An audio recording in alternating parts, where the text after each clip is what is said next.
Well, everybody's heard about the bird. Bird, bird, bird. The bird's a word. Well, a bird, bird, bird. Bird is a word. Well, a bird, bird, bird. Well, a bird is a word. Well, a bird, bird, bird. The bird's a word. Well, a bird, bird, bird. Well, a bird is a word. Well, a bird, bird. The bird's a word. Well, a bird, bird, bird. The bird's a word. Well, a bird, bird, bird. Well, a bird is a word. Well, a bird, bird. The bird's a word. Well, don't you know about the bird? Well, everybody knows that the bird is a word. Well, a bird. The bird's a bird with it. Well, everybody's heard about the bird. Bird, bird, bird. The bird's a winner with a bird, bird, bird. The bird's a winner with a bird, bird, bird. The bird's a winner with a bird, bird. The bird's a winner with a bird, bird, bird. The bird's a winner with a bird, bird, bird. The bird's a winner with a bird, bird, bird. The bird's a winner with a bird, bird, bird. The bird's a winner with a don't you know about the bird? Well, everybody's talking about the bird, with a bird, bird. The bird's a winner with a bird.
I told the witch doctor I was in love with you.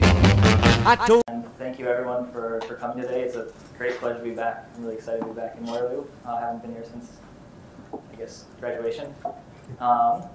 Yeah, and so today I will be talking about minute physics. And I've called the talk Minute Physics and the Grand Unified Theory of YouTube videos. We have to have a Grand Unified Theory in here somewhere. And if you want to check out the videos at any point during or after the talk, you can go to youtube.com/minutephysics. I recommend after the talk, but in case you get bored, it's perfectly okay. And this talk will be in this clicker isn't working. This talk will be in 3D.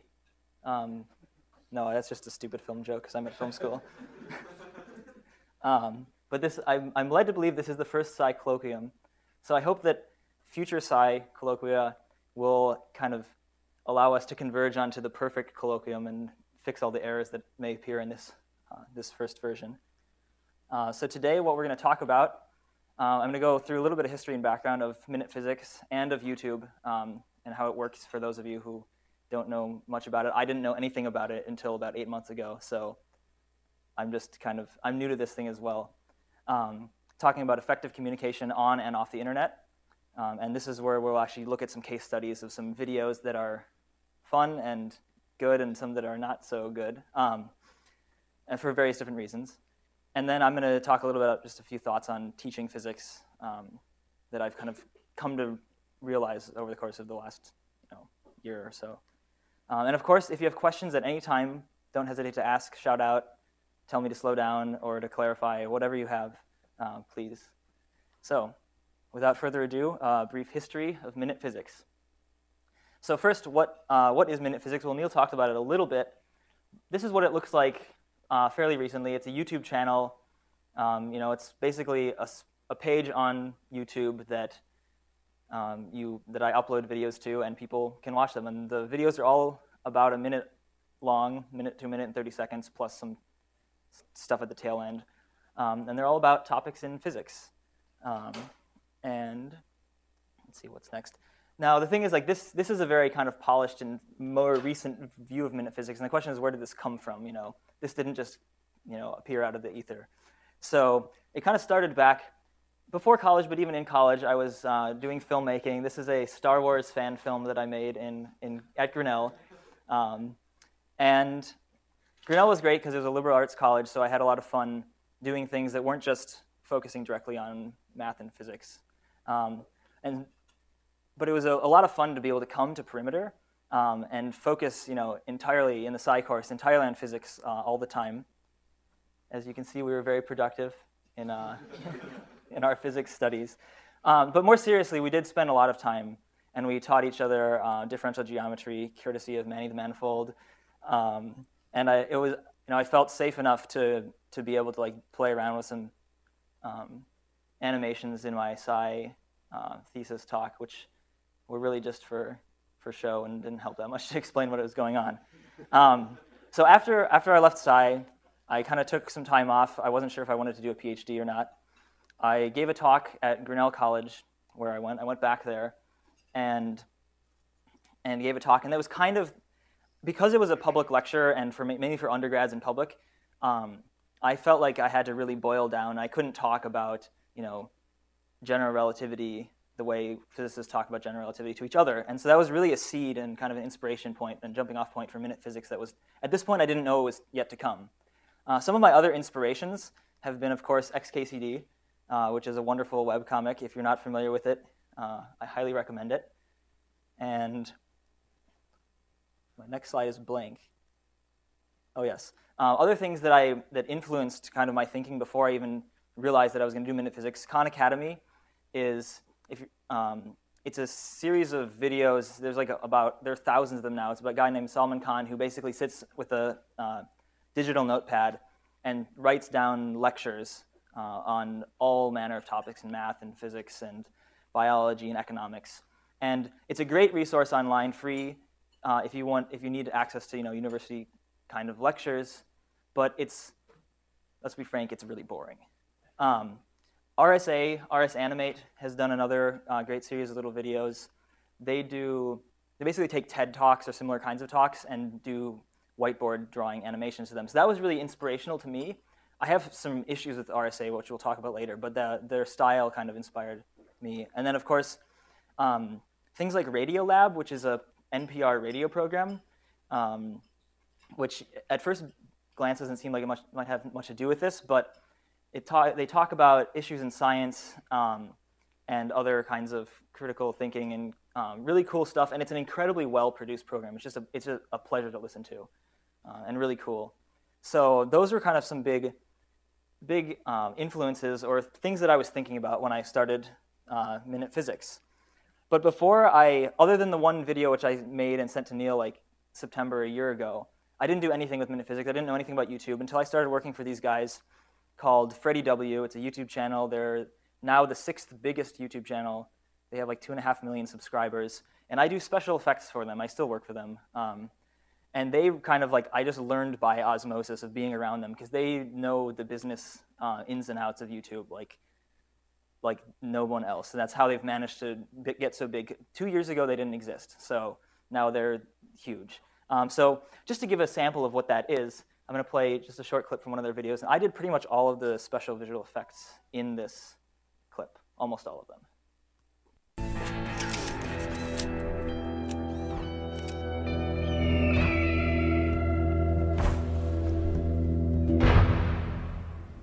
Boss, I roll with the Wong gang now.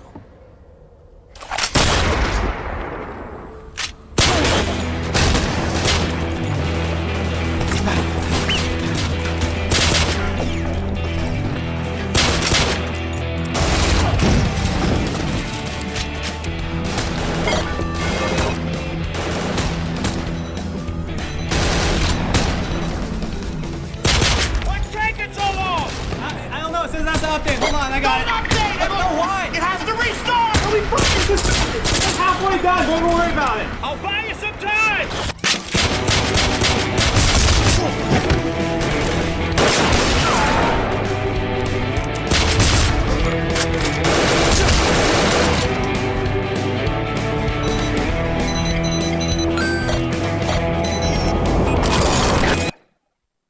Okay, So that was for Cowboys and Aliens. That was the director, Jon Favreau. He directed Iron Man and stuff. This is the kind of fun stuff you get to do when you're like in Hollywood. But it's also, it's not, I have this reservations about this kind of stuff because it feels like you're just doing, stuff that's kind of fun and people watch it, but what is it giving to the greater good of the world? And a lot of YouTube channels are like that. They're just there for kind of the instant gratification and, quick. The whole video is like 3 minutes long for that. So that's a pretty good, that's basically what these guys do for almost every single video is just a gunfight. So it may seem original now, but when you watch like 30 of them, and when you do the muzzle flashes frame by frame for 30 of them, it's a little bit more tiresome. So I thought maybe, well, let's try doing something like this in physics. And so I got in my corner of my bedroom and set up a light and a camera on a tripod and started drawing. And I basically decided I had a lot of free time, well, a lot being 2 months of free time before school started this fall. And so I said, well, what am I going to do to fill my time? Do some drawing, do some physics. And I did one video a week for the 2 months before school started, and this is, what came out of that. Now, the thing about YouTube is that it's like a world in and of itself. It's the highest traffic site on the internet. The second highest site on the internet is m.youtube.com, which is their mobile site, so basically they're huge. And the great thing about, or the power of the internet that you get from being on a site like YouTube is you get to work with other sites like Facebook, Twitter, and Google+, and interface with them and bring people who are like they're diehard Facebook users. Then you can connect with them on YouTube, or people who only use Twitter, or vice versa. So you can get audiences to watch your content from wherever they may be most comfortable. And so then the question is, like, where does Minute Physics fit in with all of this? And you kind of have to start from scratch, which is what I did. And the way that people measure things on YouTube, measure success basically, is by subscribers, not by views, because somebody can upload a video of their their like little kid who's high on drugs from the dentist, and it'll get like 1 million, 10 million or whatever views. But the next video they upload, no one's going to watch. So in order to be viewed as a success, you have to build a relationship with your audience. So when I started Minute Physics at the beginning of July, and I did the 8 videos until school started at the beginning of September, there was kind of a slow growth. The scale of this chart kind of misleads the fact that is about 3,000 people subscribed to get notified each time I put up a new video by the beginning of September. But it wasn't a ton. But the thing is that you have to be kind of committed and do this for the long haul, and then you'll see payoffs. Because in September and October, I started to get picked up by sites like New Scientist, IO9, Gizmodo. The Nobel Prize is somewhere in there, and I was really lucky to have just interviewed Sean Carroll on the topic for which the Nobel Prize was given. I didn't know this in advance, of course, but it was just luck, and I pounced on that. And then things like you get featured on the front page of YouTube, and life gets really nice for a day or two, and then goes back to normal a little bit. And this chart I made this chart like, 3 or 4 days ago, and it's currently out of date because I'm almost at 130,000 subscribers now. So things happen very quickly on the internet, is kind of the point. But you have to be committed because they happen slowly at first until it blows up. So yeah, in a similar vein, this is a slide from, 2 weeks ago, when Minute Physics just broke into the top 1,000 most subscribed channels on YouTube, and now it's almost in the top 900. So enough about Minute Physics. I don't like talking about myself that much, so we'll talk about general communication on the internet. And a lot of people think that the internet has caused people's attention spans to get shortened. And there is a lot to be said for like ADD on the internet. But I think that a lot of what's actually going on is the fact that you have the difference between a captive and a free audience. If you're sitting here in this lecture room, technically you're free to get up and go, but people are going to kind of look at you sideways if you leave in the middle of the talk. So you're a captive audience. On the internet, however, you have this option, which a lot of people tend to use. And if you can see it up there, I'm going to go click on this X. Oh. But anyway, if that doesn't happen to you, you're free to leave, basically. And that's the thing with the internet. You need to make content that is appropriate to to what you're talking about. So if you have 5 minutes worth of content to talk about, you talk for 5 minutes or make a 5-minute video. If you have 10 minutes worth of content, make a 10-minute video. If you have 5 minutes worth of content, you don't make an hour-long video that no one wants to watch. So make it things appropriately sized. And a really good example of this and how the internet is not just ADD is the Star Wars Episodes 1, 2, and 3 reviews by Red Letter Media. And they are each 90 minutes long. They're like 9 or 10-minute segments of this one guy just watching clips of the new versions of Star Wars and commenting on them. And they're hilarious. They're amazing. People watch them all the way through. They're actually really educational as well if you want to learn about how to make successful films and how to make unsuccessful films. So this, to me, is a great example of the fact that the internet doesn't just cause people's attention span to lower. It just gives people the option to go to something else when they get bored. And when you're boring them and you don't have them stuck in this room with you because they decided to come to a colloquium that had an interesting title. So now we're going to start a little tour de science videos on the internet. These are some that I've looked at a lot, some that I watched before I started doing Minute Physics. In fact, most of them. We'll start with Khan Academy. I'm just going to play like a 30-second clip and give you the idea of what Khan Academy is all about. What I want to do in this video is think about the two different ways of interpreting lowercase g, which, as we've talked about before, many textbooks will give you as either 9.81 meters per second squared downward or towards the center, Earth's center, or sometimes it's given with a negative quantity that signifies the direction. It was essentially downwards, negative 9.81 meters per second squared. And probably the most typical way to interpret this value as the acceleration, so let me write acceleration due to gravity near Earth's surface, Okay, who wants to keep watching? Right, so that's what Khan Academy is, and it's basically like reading a textbook, or more, it's like having a textbook read to you. And it's a great resource, it really is, if you are in a place where you don't have access to a textbook or to a university course. But in terms of getting people to like flock to your stuff and be excited about it, I don't think so. So that's Khan Academy. Now the next one I'm going to talk about is RS Animate.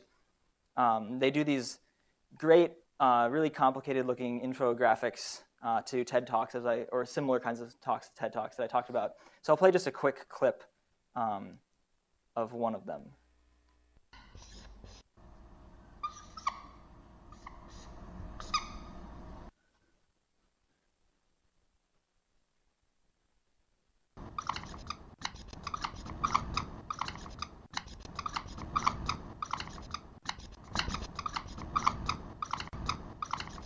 Okay, so we've been through this crisis, and there are all sorts of explanatory formats out there, and it's interesting to look at the different genres.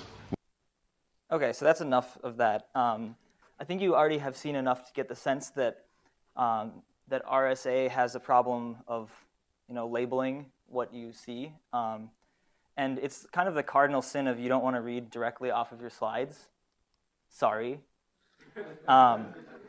And to me, this is a fatal flaw in kind of video creation because, like the pictures are really cool. You go to a museum and you see these really cool pictures.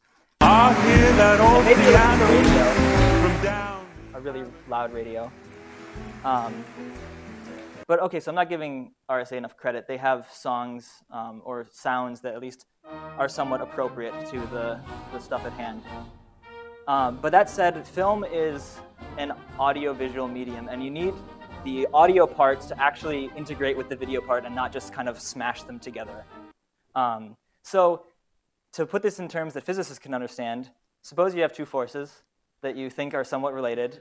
What you do when you want to make them into a single force, you put them next to each other and draw a box around it, right?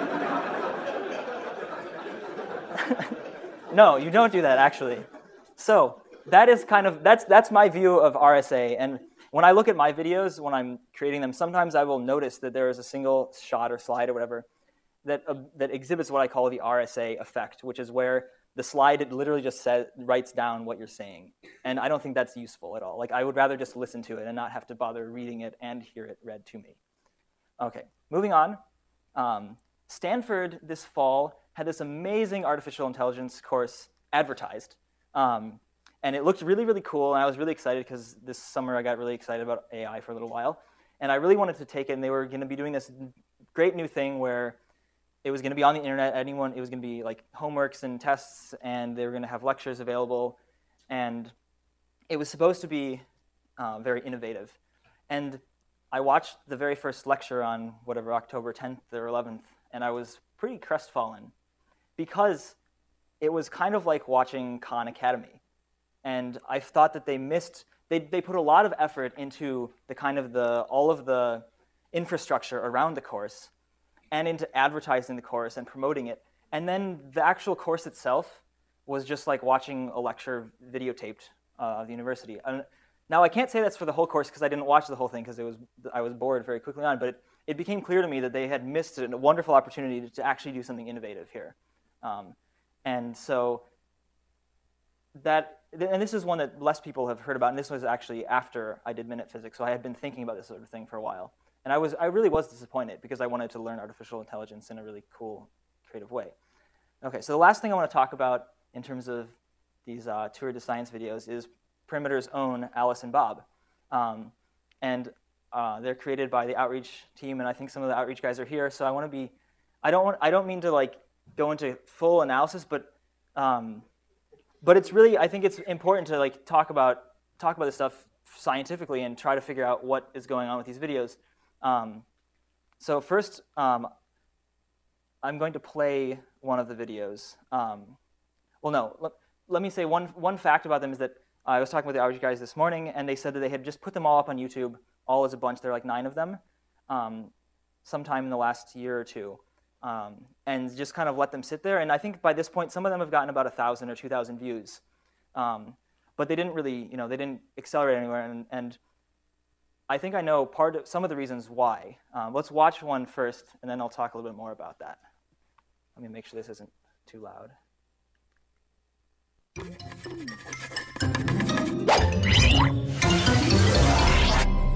Hey, Bob.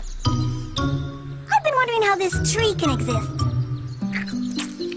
Well, a seed fell, then rain and sunshine came along. No! I mean, a tree is made of atoms, and I don't see how atoms can exist. Why not? Electrons orbit the nucleus like planets orbit the sun. But that's impossible. An electron is charged. Moving like that, it would give off light. And that would drain its energy, causing its orbit to spiral in. Right. All the atoms in this tree, in the whole universe, should collapse in a blinding flash of light. Whoa.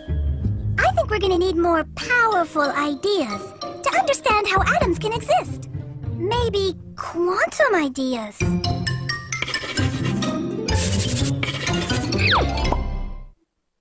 All right, so that's Alice and Bob. And one of the very first things that always accompanies Alice and Bob, at least when I'm watching it, is somebody else in the room saying, "Put on headphones, that girl's voice is really annoying." And some people may not think that. Like, they're very well produced. I have to say, like, they're incredibly well produced videos.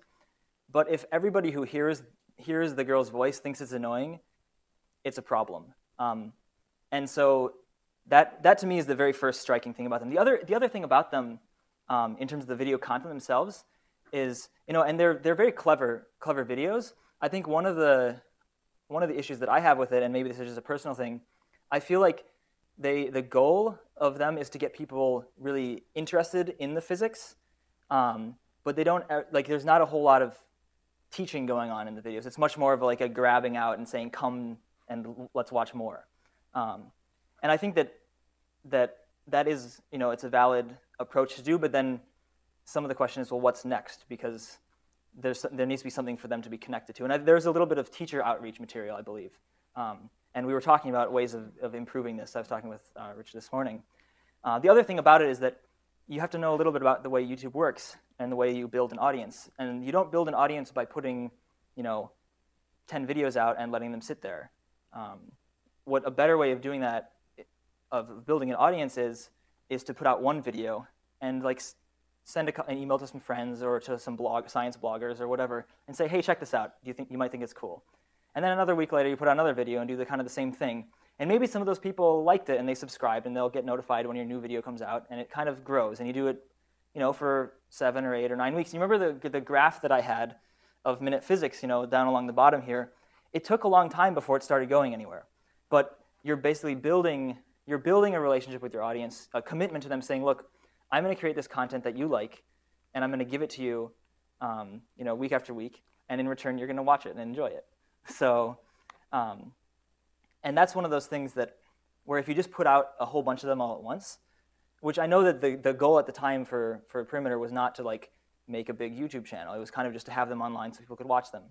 But if you're going to try to have them watched by a lot of people, it helps to have a strategy that you're going to follow to do that. So now, moving on, there's one last thing I want to talk about, because Alice and Bob is really well produced. But I don't know if you noticed that the RSA videos there's some really good drawings, but the production quality is a little bit lacking. If anything, it's the excessive power of capital, and in particular the excessive power of finance capital, which is the root of the problem. Now, how did that happen? Well, so you notice there were some little gaps in the audio there.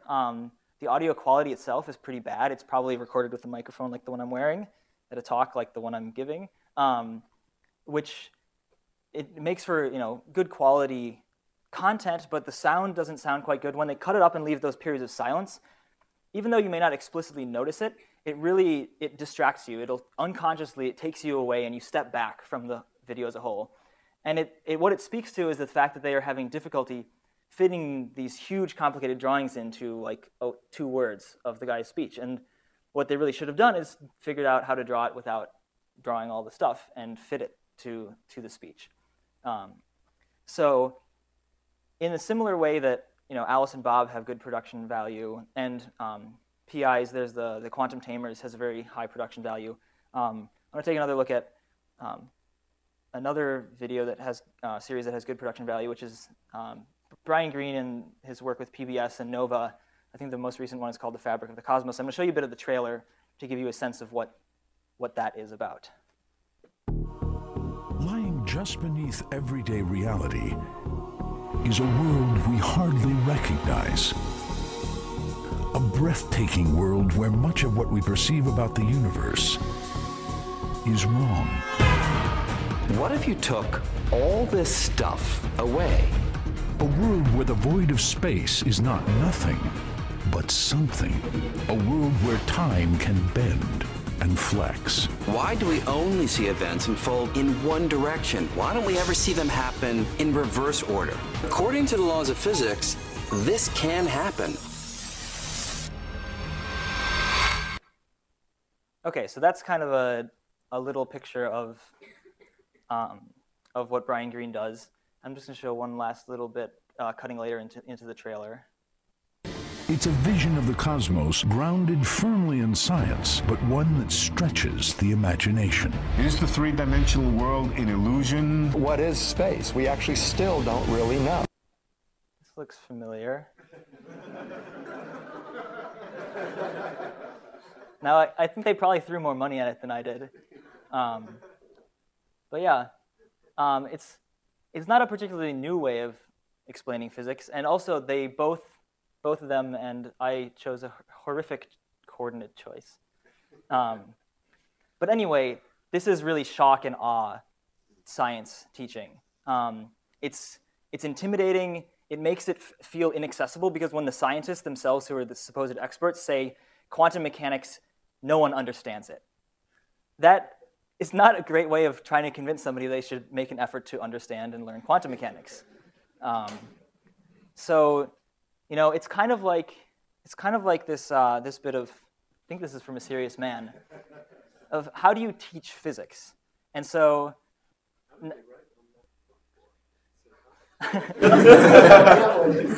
this is movie magic, Neil. Movie magic. But anyway, I'm going to talk a little bit now about teaching physics and some thoughts that I've had about teaching physics from doing these videos. So to start with, we're going to talk about special relativity. And before I show anything else, I would like everyone to close your eyes for a moment and picture special relativity. What does SR mean to you? What pictures, what drawings would you have in mind? What equations? Write down on your paper in front of you, how you view special relativity. So, everyone got it? Now, did anybody draw this picture? Or this picture? Or did you write down this equation or these sets of equations? This is all like the top 5 hits on Google, by the way, for special relativity. I bet, did anybody actually write any of this stuff down? Raise your hand, don't feel ashamed. Okay, no one did. Now let's see if I can guess correctly what you did write down. Did anybody draw this picture? Or write down something that looked like this? Or if you're really clever, you might have just done that. But the question is really like, why do we think about special relativity in this beautiful, simple way, and then teach it to first-year college students as a horrific set of equations? To me, this is just mind-boggling. And I feel, when I think about this, I almost start to feel offended that like this still goes on, and that people who might find the beauty in physics don't have the opportunity because they get pushed away. And I think what a lot of this comes down to actually is that physics has this love affair with history, and math, for example, in contrast, math doesn't. Math is like theorems are like an ivory tower, and you have no clue where they came from. And all of the scaffolding has been removed. Physics, on the other hand, may be slightly obstructed by our insistence on history. And don't get me wrong, knowing where stuff came from is really important because it helps you move forward in thinking about physical theory. But if you're trying to explain, something to somebody, the question is, why would you teach physics the way it was discovered if you can teach it the way it's understood? And I think that a better approach would be to do something that's a little bit more integrated, where you can see the beauty and the simplicity of the physics and still get a little bit of the scaffolding in there as well. Where did it come from? So moving farther in that, in terms of actually the actual method of teaching, I want to talk a little bit about analogies in physics education, and actually in education in general. You may have noticed that my entire talk has been basically a series of analogies about things. And I used analogies to explain YouTube videos in physics terms and explain physics things in YouTube terms. A lot of people say that analogies are poor because they're never perfect. Math is what's really behind the science. But what about the people who don't have the time or the energy to devote to learn all that math, and the people who do other things that help us as academics exist and not have to farm for food? So the question is, if there aren't perfect analogies, why do we use them at all? And I think that this comes down to human nature and the fact that humans really have to understand things in relative terms. We have to put things in terms relative to something we already know and already understand. And if people are going to do it anyway, it probably makes sense for you to do it, for somebody who's knowledgeable about the subject and has an idea of a good analogy to do it, rather than let somebody come up with a super wrong analogy. So now that said, I think that we also need to be clear that an analogy is not science. If it's perfect, then it's probably, you want to write it down as a physical theory instead. But a lot of people who write articles for this place, the Vixra, and they normally use Microsoft Word to write their articles. They use, from the ones that I've read, and I think people often get articles sent to them as well by kind of pseudoscience articles. A lot of those try to use analogies for everything, and they don't ever go into the physics and the math. So my take on that is that we really need a meta-analogy, and to explain why do we actually talk about, how do we talk to these people, and how do we teach physics in general? And so I think about physics in a lot of ways, and the math as like a Chinese poem. And we're the Chinese poets, and we need to, if we're going to teach people about physics, we need to translate it into the language that they're going to understand. And so, it's not going to be perfect. No translation can be perfect. But you want to try to go for the essence, and what is it that you really want to get across? What point do you want to teach people in order to both educate them but also engage them? And this also happens to be a really good rebuttal to those guys that think they have really good ideas for grand unified theories of everything who write with Microsoft Word. Because you can tell them, look, if you're going to say that you've written the best Chinese poem in the world, you better learn Chinese first. So I also happen to think that we need a lot of new analogies. I think a lot of analogies in physics come from limited sources, and we kind of just stick to the ones that work. And everything these days is a wave or it's a particle.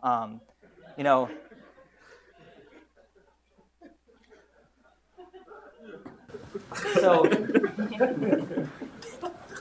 no, as wonderful a man as Richard Feynman was, he's been dead for 30 years, and I think there's been some physics that's been done in that time that needs explaining. And probably some of the stuff that was done before he died also needed explaining, and he didn't get around to coming up with ways of doing that. So I think we all need to call upon ourselves, really, to come up with better ways of explaining things to people who don't understand the math and the physics, or even to your colleagues who don't know the nuances of your field. And so this brings us to kind of the final point, the grand unified theory of YouTube videos, but you could also call it just the grand unified theory of communicating science, where you need to know and respect your audience and know what they're bringing to the table and what you need to bring to the table. You need to choose valid content. Don't talk for 10 minutes when you have 1 minute of things to say. And you need to use your medium to its full potential. You remember when I was talking about RSA, you don't want to just slam things together and call it a day. You want to make it look nice and pretty. And really, you want to actually unify. We call this unification in physics for a reason. It's not just slamming things together. If you're doing a talk, it doesn't have to be a video. It can be a presentation. Here's the audio. There's the visual. They need to be unified in some way, and not just reading, oh, that's SU2 cross U1. And now we can actually draw a box around it. So the other thing that is important, it is slightly less important, but I believe it's important, and especially to success on things like the internet, is you need to have a quality in your execution. And it needs to, things need to sound good, they need to look good, it needs to be clear, no typos, that sort of thing, I think is really important. Because those things, while they may not be necessarily detrimental to what you're talking about, they just distract people. And distractions, anytime you're communicating, distraction is bad. So really, I think the takeaway message from a lot of this as well is to be your own Feynman, be creative, be crazy, but be good at what you're doing. And now, just to finish things up and wrap it up, I want to show what is one of the minute physics that I really like, and I think is the only minute physics that I've done where I've actually come up with an analogy that I didn't know before. It's the only original one, in my view. And so here, hopefully the sound will be loud enough. Enjoy. What do we really mean by near and far? In a way, distance is just a measure of how hard it is to get between 2 points.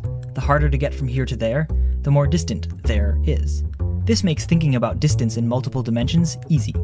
In 2 spatial dimensions, a point a mile north and a mile east is more distant than one that's just a mile east. It's harder to get to. What about 1 space and 1 time dimension? Piece of cake. Getting to a point a mile east in a minute is a lot harder than getting there in a day. So 1 mile east and 1 minute in the future is way more distant than 1 mile east and a day in the future. And a point that's a mile east right now is impossible to get to, so it's super distant. But hold on, that would mean that a minute is farther away than an hour. Doesn't that seem backwards? It kind of is, but that's the way the universe works. In special relativity, more time equals less distance. So distance in time is negative. And if you travel east and into the future in such a way that the negative time and positive space distances cancel out, your total distance will be 0. And you'll be traveling at the speed of light. So how far away is tomorrow? It's closer than you think.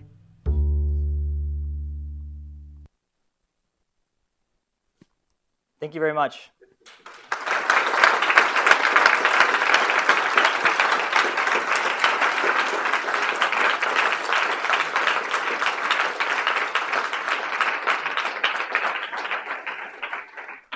I'm sure we have some questions, so besides students first, as usual.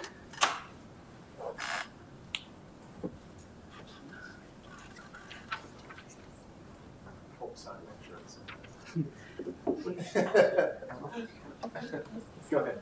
Yeah. Okay. When you talk about relevant content, that's kind of tricky because there's a lot of outreach in science sometimes.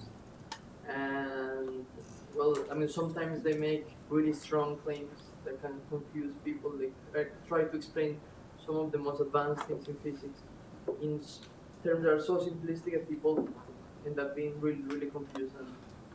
And I don't know, like, for example, like, no offense, but like string theory is one of the famous things because you see it in like Discovery Channel every day or something. Yeah. And they have this really, really strong thing, oh, we live in an 11-dimensional universe, period. So some people just get confused because they say, oh, this is a scientist on physics.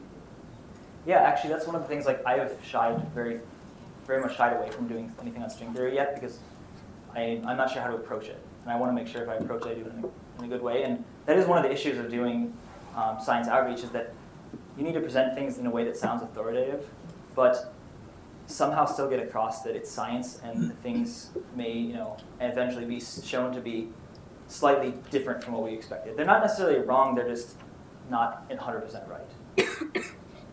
And I totally agree with you. And I think that there's a lot of place in the media where the media will jump on things that sound really cool just so they can make it, make a quick, easy story.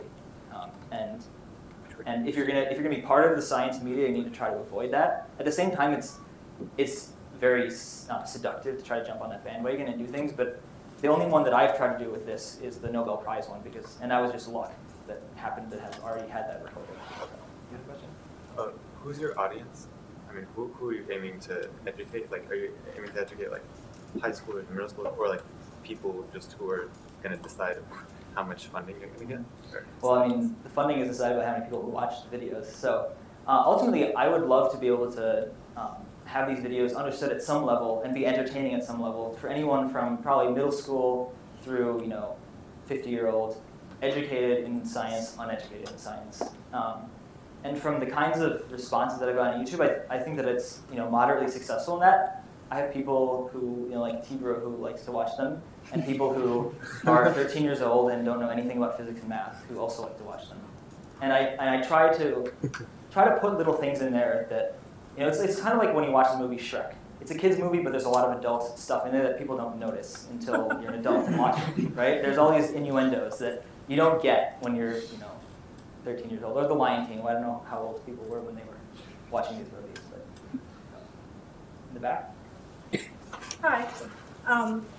Do you have plans, or are you supporting the YouTube channel with any other support materials in terms of providing? Like, do you have a blog that people write in and have more questions about each? So I have my email on the YouTube channel. There's a Twitter, Facebook, and a Google+. I don't have a blog. I don't have time for most of this stuff because I'm also a full-time film student.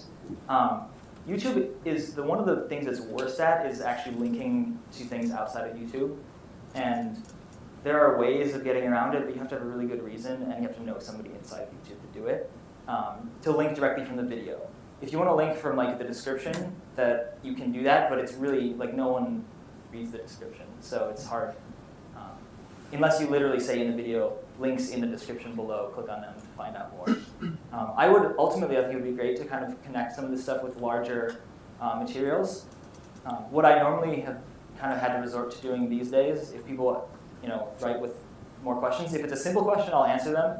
If it's a complicated question, I normally kind of point out some places like Wikipedia or other articles or other blogs, because there are working physicists, plenty of them, who also write blogs and explain these things in great detail as well. Did I answer your question? Yeah, yes, but in the future, are you planning a little bit more support or not? I would love to be able to figure out how to do it. If I had more time, I would try to. And people have, I've had people, had some publisher wanted to approach me about doing a book where you have pictures from the videos, and then you can actually go into a lot more detail. Obviously, that's not directly associated with the videos. And it's one of these bizarre things where, if YouTube videos could link directly to outside things, yes, it would be so much easier, but they can't. So I have to figure out a way to work around that. Yes? How do you determine how fast you're going to present the information? Because I know you're limited by a minute or a little bit more than a minute.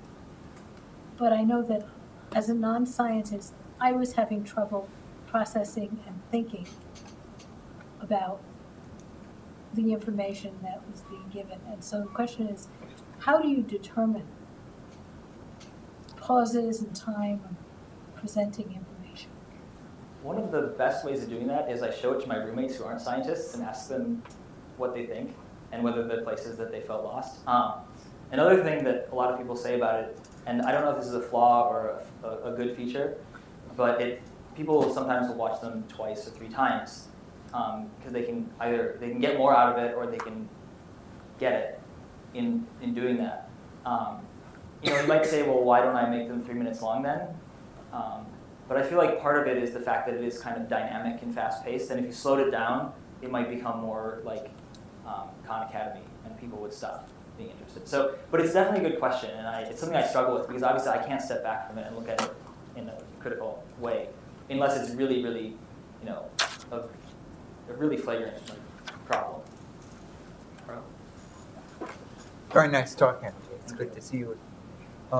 Just a couple of comments. There's one thing that always irritates, or several things that always irritate me about science presentations when I see them in popular context.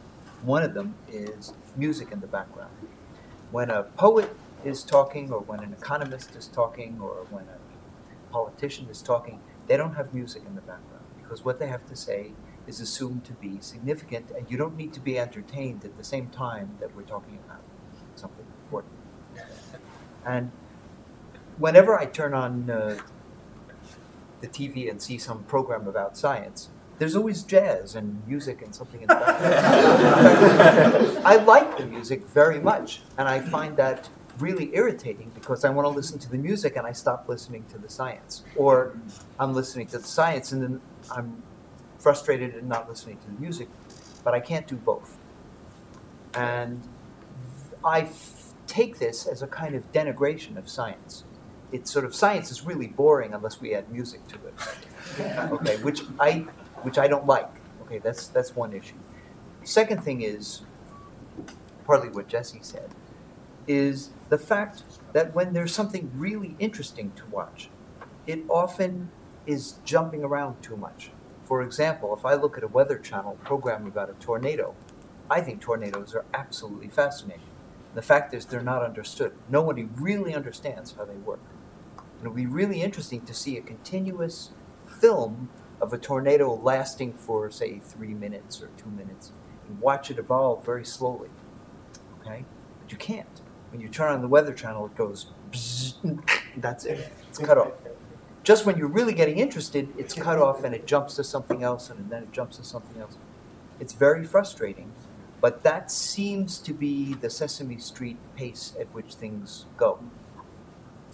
So I'm speaking from an old school, okay? Right. But I find that way of presenting things very frustrating, and it doesn't happen if you have a program about economics or poetry or history.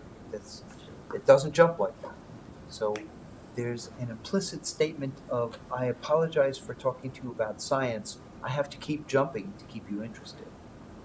Well, my response to your first part of your question is, if you look at, say, the latest Hollywood blockbuster, they probably play like music behind Halle Berry, and she should probably be interesting without music.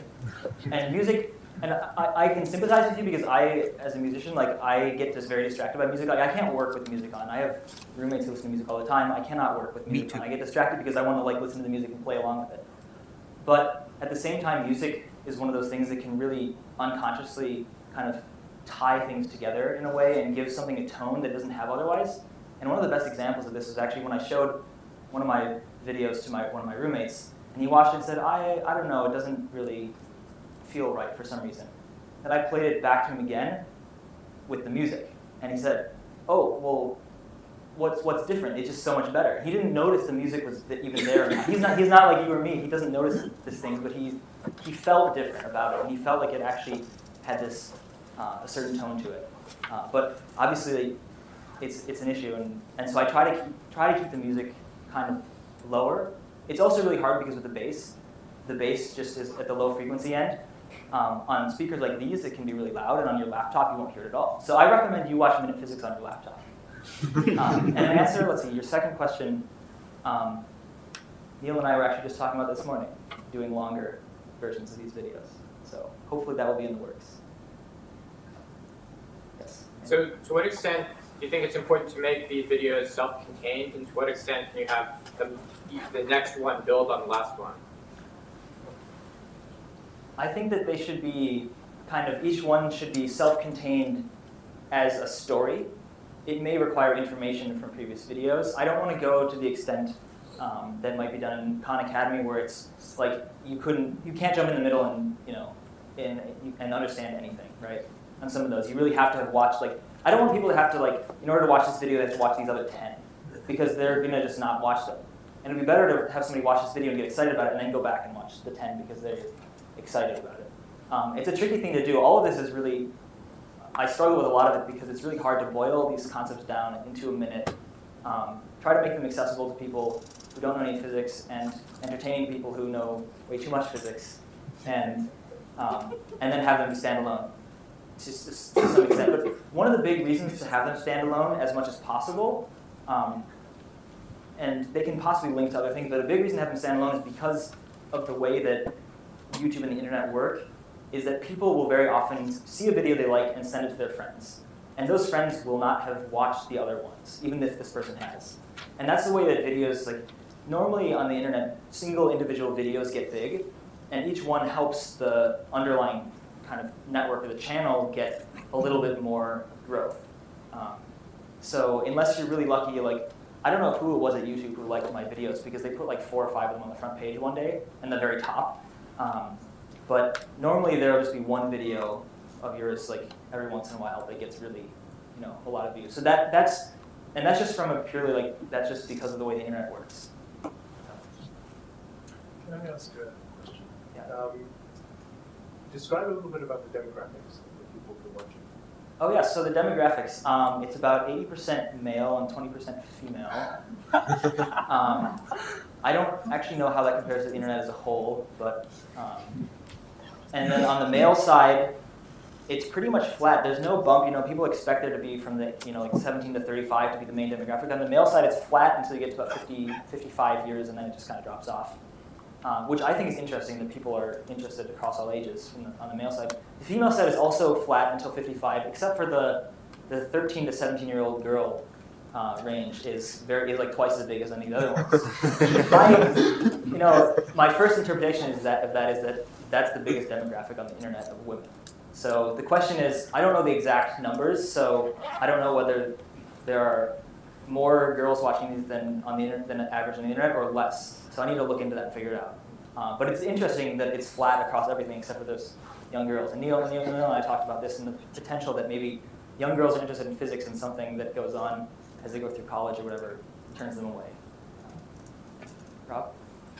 Just wanted to ask for your opinion about the future of higher education in the internet age. So supposing that your audience was not the public at large, but you wanted to teach a course in depth on some topic, like introductory quantum mechanics. And so you have a smaller audience in mind, people who are going to be committed to playing that. So you talked a bit about what didn't work with the artificial intelligence course and the problems with the Khan Academy approach. But I just want to hear your thoughts on what do you think would work? Does 10-minute segments work? But what are all the ingredients that you think would make for an ideal course on the internet? I think one of the biggest things, and something that maybe people aren't utilizing enough on the internet, is the interactive ability. And it's really that's what you get in the classroom, is you get to talk with people. When I was in the Sci course, a lot of our classmates, by the end of the year, they weren't coming to lectures, and they were just watching them because they're recorded. And I would always want to come into the lecture because I want to be able to be there and ask a question. And be taking part in what's going on. So if there's some way of getting that same environment across on the internet, obviously a big part of learning is not just being told stuff. And videos, by their very nature, are telling people things. And so I don't really think that stuff like Minute Physics by itself has a huge role to play in the core of the future of higher education, because people need to actually sit down and work through the material themselves. It can be a really good kind of primer or intro, and other videos of similar style I think can potentially help in terms of lectures. But when I've found lecture courses to be most successful is when they've had the most work outside of the lectures that we had to do, whether it be tutorials or homeworks.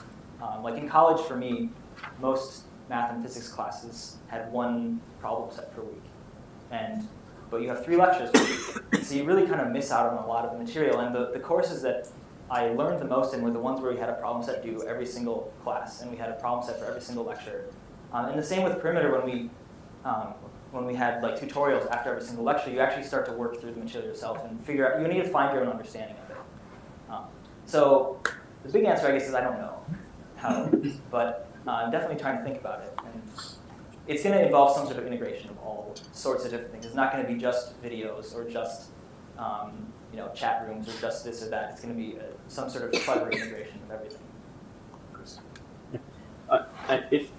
If you don't mind, I just wanted to say something about what you were talking about with the Stanford AI class. Is I feel like even if they didn't hit on, say, the correct use of video or the correct use of lectures, they really, and I don't even know if it was on purpose or by accident, hit upon something very important that I think is an essential component of what Rob was getting at, and that is the use of social media in such things.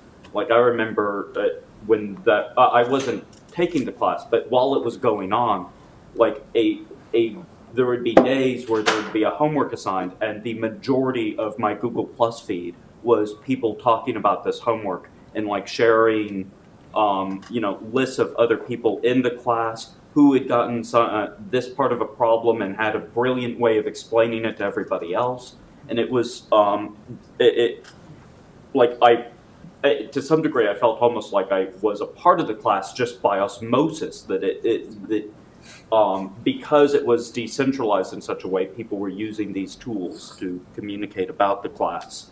And I think that's a very important aspect, infrastructural perhaps, but still something that they got very right. And so that's maybe one thing that I kind of glossed over with what they did was they had a very good infrastructure for the courses, and they had with the homeworks and the tests and all the stuff that you were supposed to do for the course.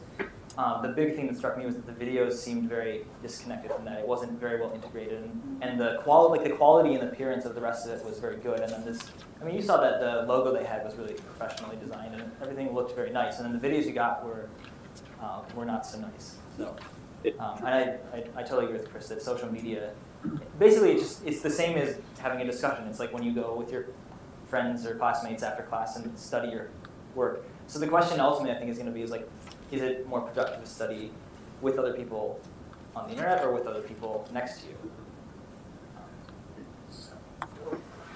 I don't know if it's a good question or not, but I'm curious to know if you can earn money, doing minute videos.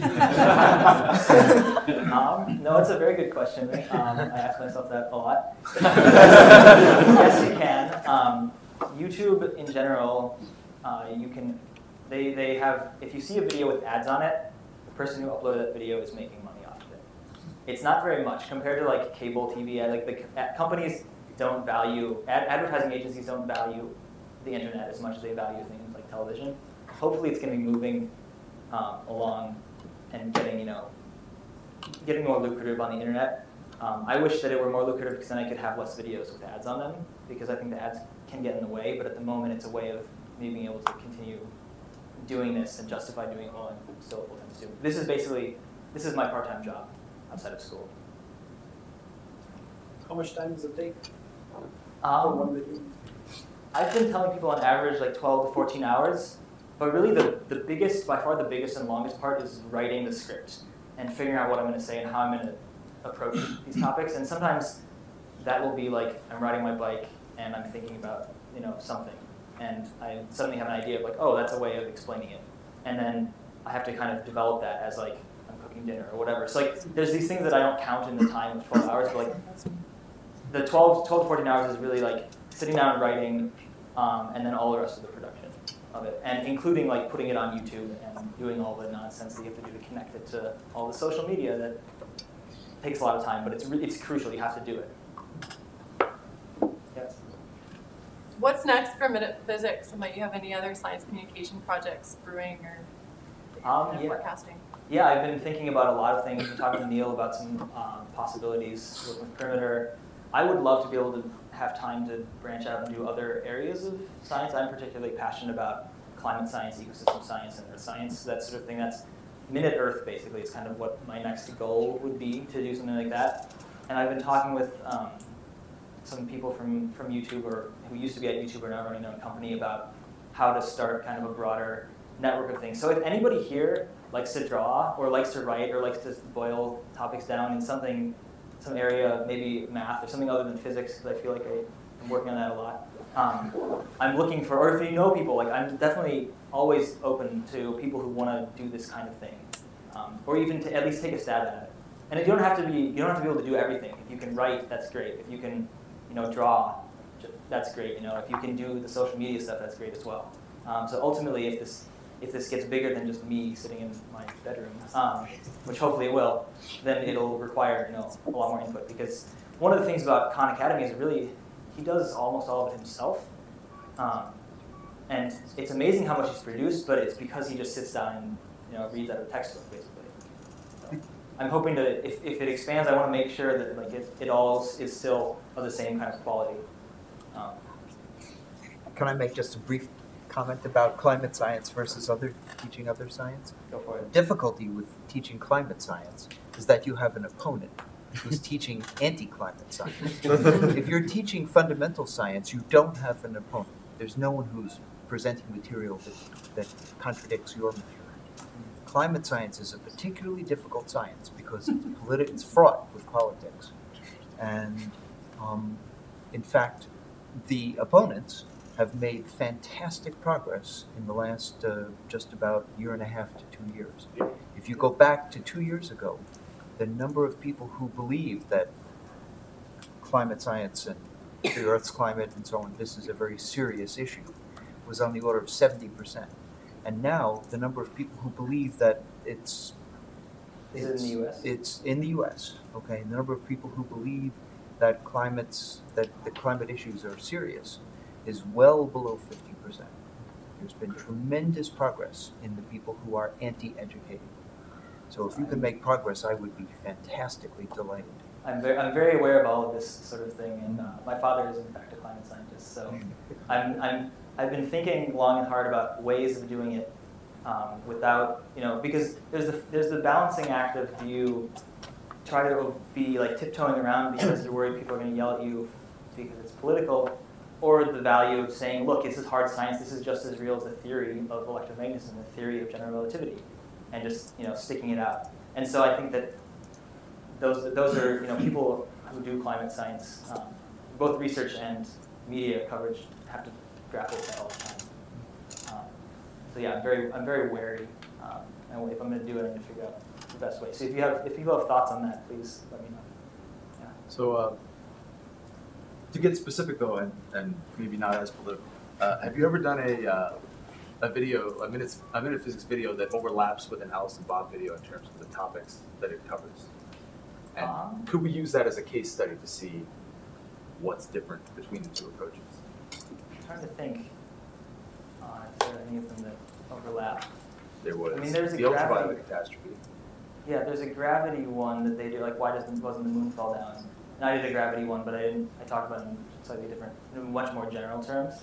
I'd have to think about it because I don't have all 9 Alice and Bob videos and all 20 minute physics videos in mind at once. But I can think about it if you want to look at that. So we can come up after and use the internet. Look at YouTube videos? Yeah, I meant. Okay, last question from somebody. If you don't mind a second one, I just wanted to make a suggestion for your taxonomy of science and YouTube videos. Is that there's more than I think just science education. There's also the broader goal of science outreach. And I know personally, I've seen a lot of success with the Symphony of Science videos, which don't try to teach even slightly. They're just beautiful music that is made from sampling, say, people talking about science. I mean, if you've ever walked down the street listening to have to make an apple pie from scratch.